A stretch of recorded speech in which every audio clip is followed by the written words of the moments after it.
It's all about correct handling and situational awareness in your driving test. Very often we see drivers who want to go for their driving test, but they are far less prepared than they should be, forgetting to indicate or leaving indicator for too long. And if there's a street coming up on the left, somebody might assume that you're turning on that street, then the next moment they're going to be driving in front of you. If that's you waiting for the traffic, don't trust blinkers. When turning left, you have to position your car correctly. You shouldn't be driving towards the middle, because that's going to be a lot harder job to turn to the left and point your car to the left side, especially if you don't synchronize your speed and your steering quite well. Do at least 60 left turns. Do 45 roundabouts. In psychology, they call it exposure therapy. If you find something difficult, if something scares you, you've got fear of something, if you're exposed frequently, and if you know how to digest that fear, it's going to be a lot easier, because if you're exposed to that environment, if you have a reputable driving instructor,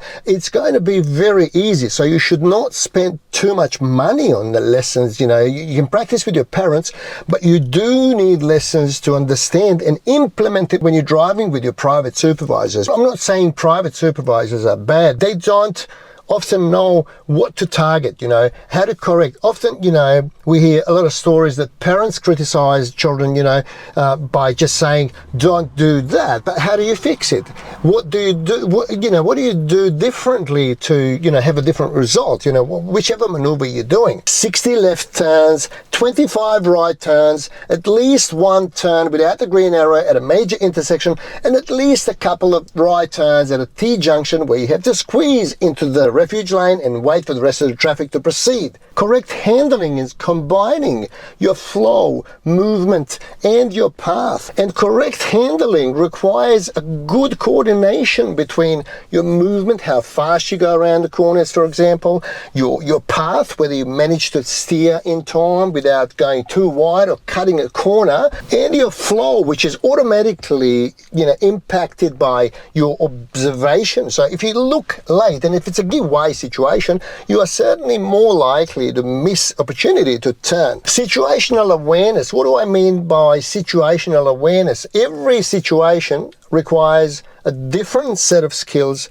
to handle it properly without causing any potential risk. I've never come across an identical situation where you have to do the exact set of things that you did last time, because something's going to be different. If you look too late, or you leave your indicator for too long and potentially misleading somebody, that's easily intercepted by assessors, and also they will then target those issues. For example, if you indicated wrong a couple of times, they're going to take you to places where you're going to have to indicate in similar situations. Try at least 10 lessons in a fortnight. Implement these techniques and let me know how you go. As always, feel free to ask any questions in the comment section below. Thanks for watching, and I'll see you next time.